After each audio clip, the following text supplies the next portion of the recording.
Gracias, Diego, por la presentación o esas palabras tan amables, y desde luego quiero empezar dando las gracias a los organizadores por haber tenido la gentileza y la ocurrencia de invitarme a participar en este panel y en este coloquio. Ante todo porque verán ustedes que este es un panel de especialistas y yo, sin embargo, no lo soy. Quiero empezar aclarando tal cosa. Yo soy, en todo caso, un generalista, y en mi capacidad de generalista diré que voy a hacer una intervención muy general, porque no soy un historiador del Holocausto, soy un historiador del mundo contemporáneo, como ha dicho José Antonio, del periodo de la Guerra Fría y de la dictadura franquista, y que he llegado a las temáticas del Holocausto en gran medida porque he descubierto el tema viviendo en Gran Bretaña y dándome cuenta de que no tenía ninguna idea en mi formación como historiador en España de lo que había significado este fenómeno. Y he llegado a él y a hacer incluso pequeñas contribuciones generalistas sobre el tema, que es lo que espero que justifique que esté hoy aquí, porque sencillamente escribir la historia del Holocausto es escribir la historia del fenómeno más difícil de interpretar y de explicar de toda la historia. Esto lo decía Hannah Arendt allá por el año 50 y creo que sigue siendo absolutamente verdad, una verdad que no tiene nada de posverdad. El fenómeno del Holocausto y lo que hay detrás, porque al hablar del Holocausto llegamos al fruto decantado de todo un proceso histórico que tiene como mínimo 25 años, 25 siglos de existencia, nos enfrentamos a tres retos, tres desafíos de interpretación histórica que quisiera sencillamente etiquetar con esas palabras que son a su vez conceptos, no solamente términos ni vocablos. El Holocausto, pero también, como verán ahí, la judeofobia o el antijudaísmo y el antisemitismo. Y voy a empezar sencillamente por uno de los primeros, el Holocausto, señalando algo que resulta evidente, pero no tanto, porque hay ciertas discusiones, incluso aquí se han evidenciado ayer. Yo entiendo que el Holocausto, como concepto, define un programa de genocidio y define a los efectos de ese programa de genocidio que fue aplicado por la dictadura nacionalsocialista alemana entre los años del 39 al 45 básicamente, y que pretendía, y en gran medida consiguió en buena parte, el exterminio biológico, insisto, de pretensión totalizante de lo que era la población que había judía europea a su alcance, en la Europa ocupada por los alemanes. Y esto es un genocidio y como concepto es absolutamente distinto a cualquier otra megamasacre, matanza de masas, matanza paroxística, hay distintos términos para denunciarlo, porque no es el resultado de operaciones militares que siempre inherentemente, y más cuando haya guerra total, conlleva una suma de víctimas civiles masiva, incluso superior a los combatientes profesionales. No es tampoco una matanza en caliente, fruto de la brutalidad inherente en toda guerra, que inhibe los escrúpulos morales y permite incumplir el mandamiento de no matarás. Tampoco es una ejecución, insisto también, en caliente de personas combatientes o civiles que apoyaran a combatientes una vez vencidos y desarmados. Es otra cosa. Es lo que indica la palabra genocidio, ese programa de exterminio de intención totalizante. Y además, en el caso del Holocausto hubo otros. Hubo protogenocidios, el armenio me parece evidente y el gitano casi en paralelo, pero en el caso del Holocausto hay tres elementos o rasgos, se podrían dar más, pero al menos estos, como absolutamente inexcusables para definir su singularidad como fenómeno histórico que carecía de precedentes y que no sabemos si tendrá consecuentes. En primer lugar, la definición de ese enemigo, de esa víctima propiciatoria, el judío, que ya no era el fiel de una religión, el hombre bipedestado con tracto bucofaríngeo que puede emitir sonidos y por tanto comunicarse y que tiene una peculiaridad cultural, sino una raza diferente, otro excurso de la evolución humana que no tenía nada que ver con el resto de la humanidad y desde luego con la raza superior aria. Esa definición de infrahumano es definitiva para entender también el carácter letal del programa de exterminio biológico. En segundo lugar, que se ejecutara en el seno de Alemania, porque yo no soy nada relativista cultural, todo lo contrario. No es lo mismo el protogenocidio armenio en las condiciones de descomposición de un imperio como era el otomano, o incluso Ruanda y Burundi, de un programa de este tipo que se lleva a cabo en la nación más culta que había en la Europa de entonces, porque quiero recordarles que a pesar de la derrota en la Primera Guerra Mundial, la ciencia y la tecnología alemana tenía la condición de una de las punteras, por ejemplo en fisiología, por irme al doctor Negrín, ¿no? En toda la Europa de la época. Es que el Holocausto se dio en la patria de Immanuel Kant y de Hegel, es que se dio en la patria de Goethe.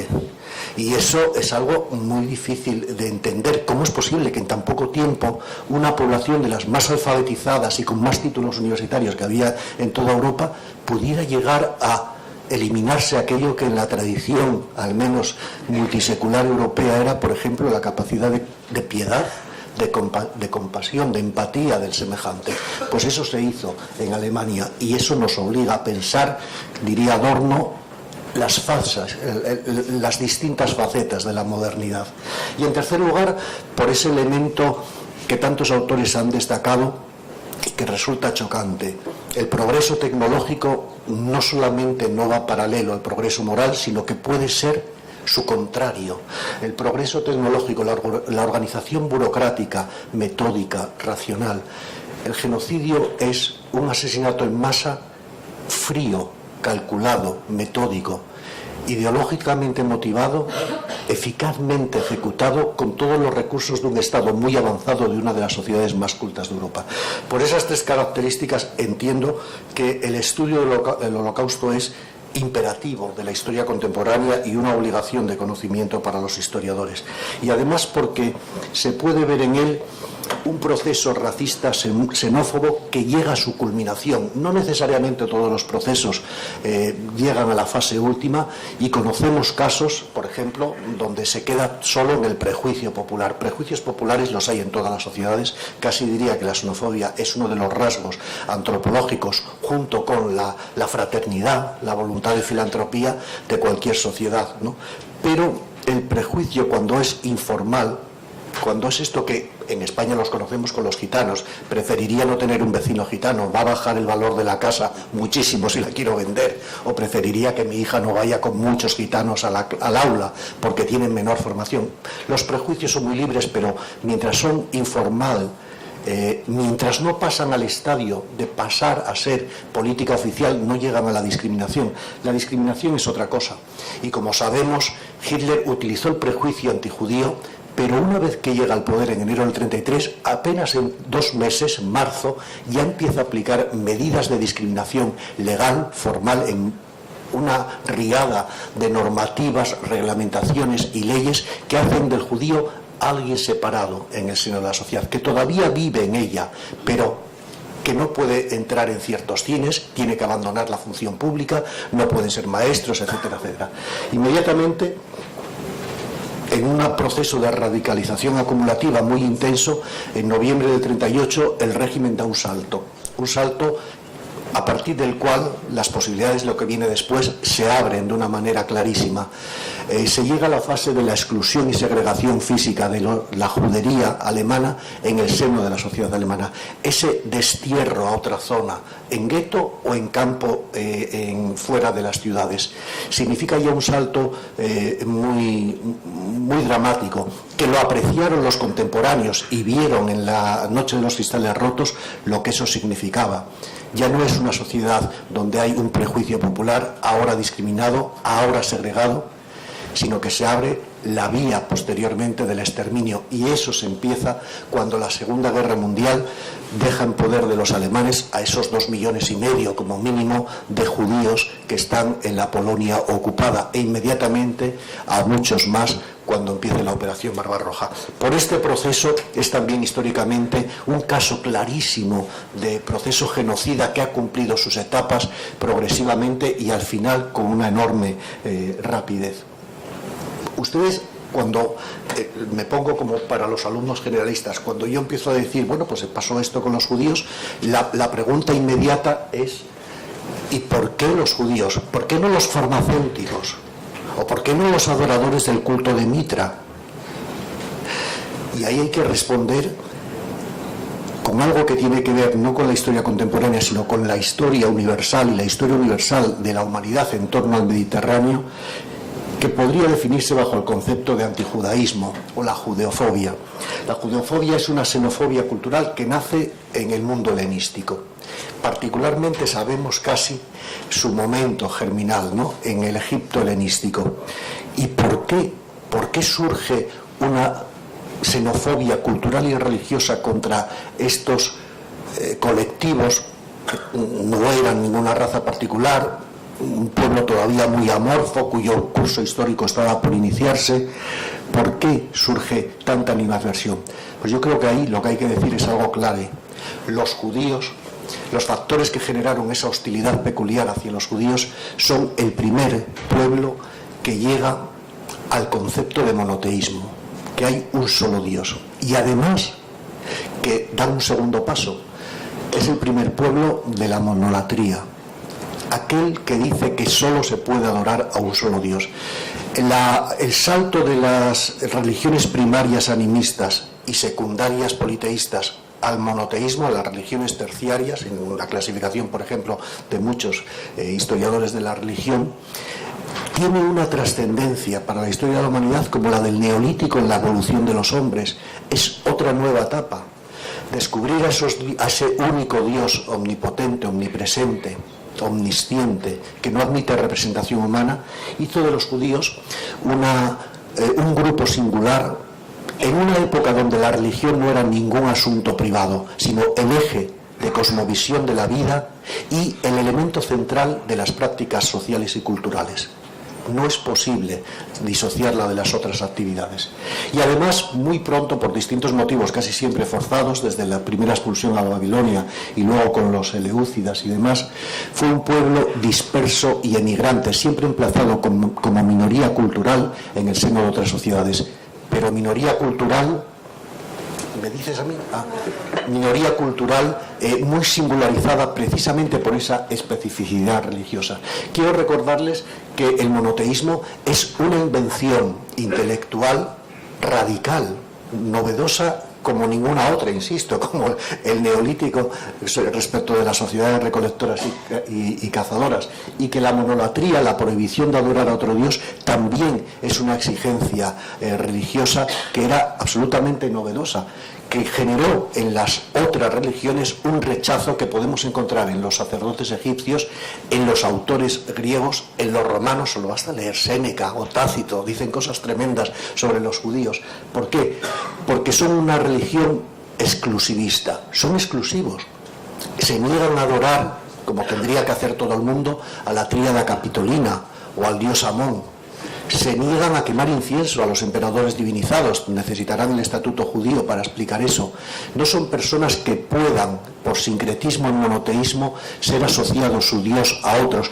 Y además, son insociables porque dicen que nuestros dioses no son dioses, que el único Dios es el Yahvé, o Elohim, ¿no? No hay nada antes de mí y no hay nada después. Una de las afirmaciones de la divinidad en el Deuteronomio, ¿no?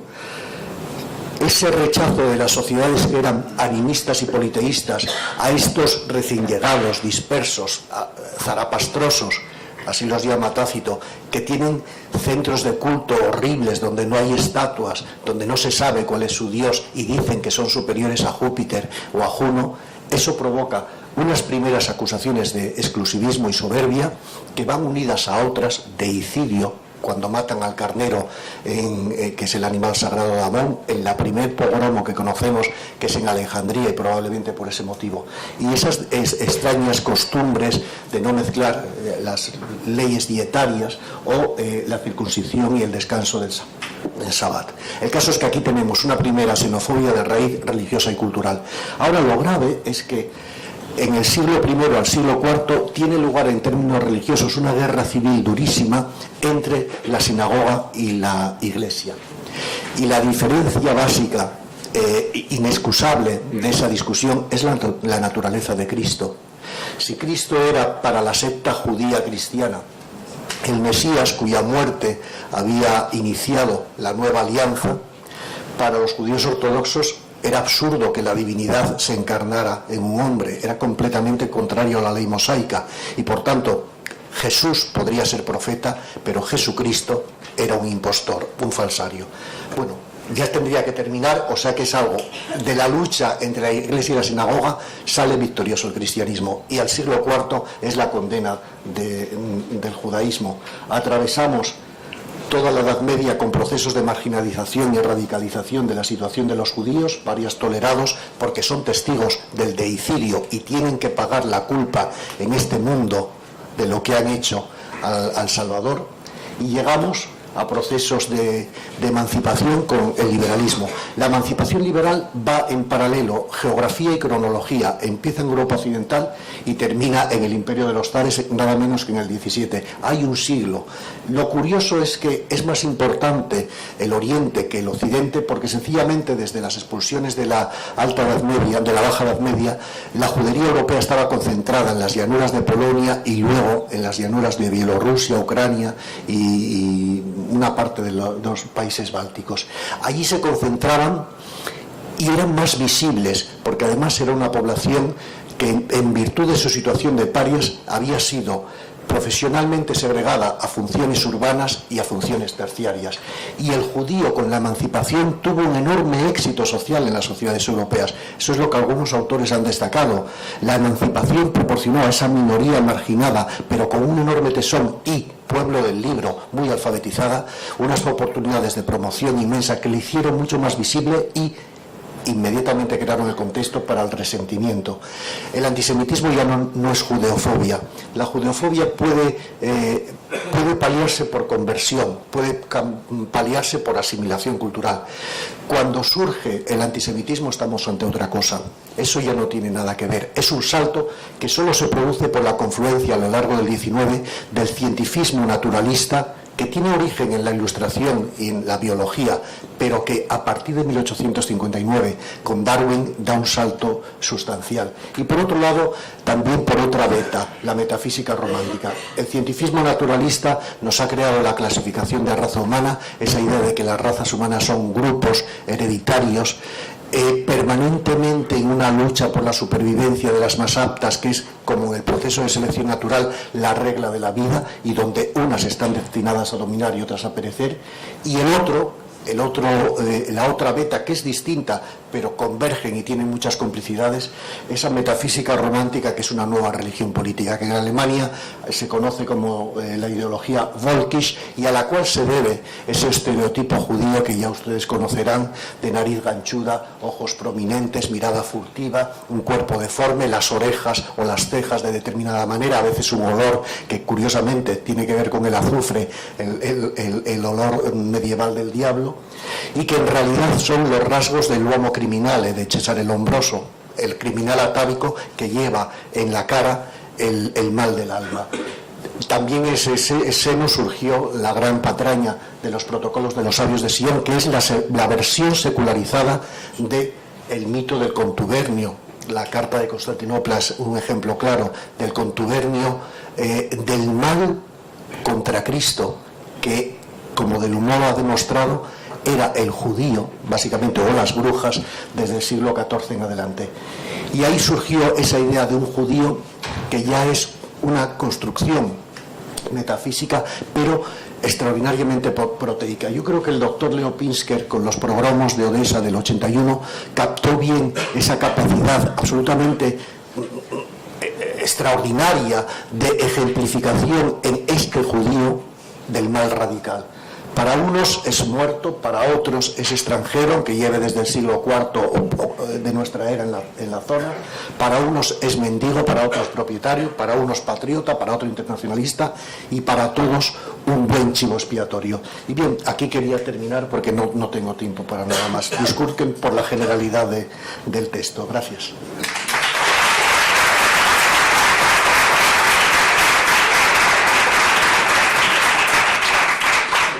Gracias.